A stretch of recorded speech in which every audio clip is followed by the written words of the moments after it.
નિખરતા ગુજરાત ન્યૂઝમાં આપનું સ્વાગત છે। પાલેજ નારેશ્વર રોડ માત્ર 6 માસમાં જ ખખડધજ થઈ જતા ઉડીને આંખે વળગે તેવો વિકાસ સ્પષ્ટપણે દેખાઈ રહ્યું છે।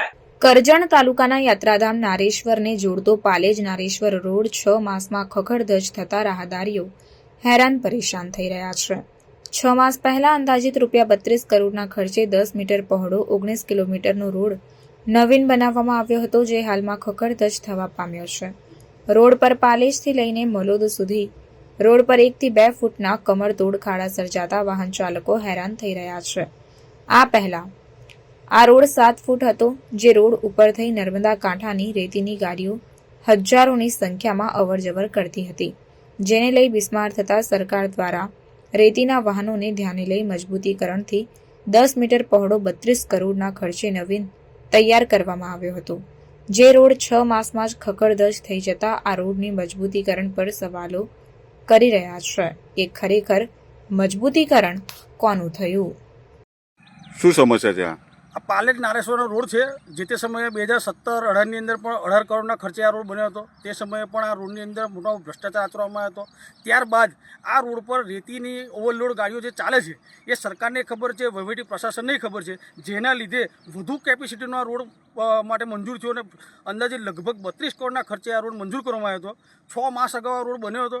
અત્યારે એ રોડની પરિસ્થિતિ એટલી દયનીય બની છે કે જે તે એજન્સી દ્વારા આ રોડની અંદર જે મટીરિયલ વાપરવું હતું એ હલકી ગુણવત્તાનું બિન ટકાઉ મટીરિયલ વાપરવાના કારણે હાલની અંદર તમે જોઈ શકો છો કે રોડના જે ગાબડા પડી ગયા છે, 1.5 થી 2 ફૂટ ઊંડા ખાડા પડી ગયા છે।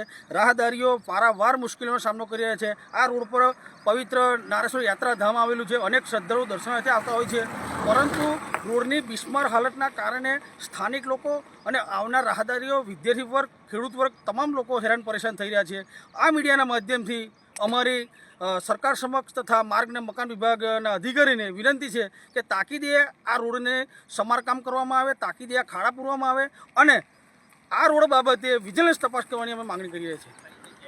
સમસ્યા એટલી છે કે પાલેજ નારેશ્વરનો રોડ 6 મહિના પહેલાં જ બન્યો છે ને અત્યારે એટલા બધા ઊંડા ખાડા પડી ગયા છે કે જેની કોઈ હદ જ નથી। 1 થી 1.5 ફૂટના ખાડા છે આખા સદંતર રોડ ઉપર ને અહીં અસંખ્ય વાહનો ચાલે છે। મોટરસાઇકલ ને 4 વ્હીલ તો ચલાવવાની જ ખબર પડે એવી નથી।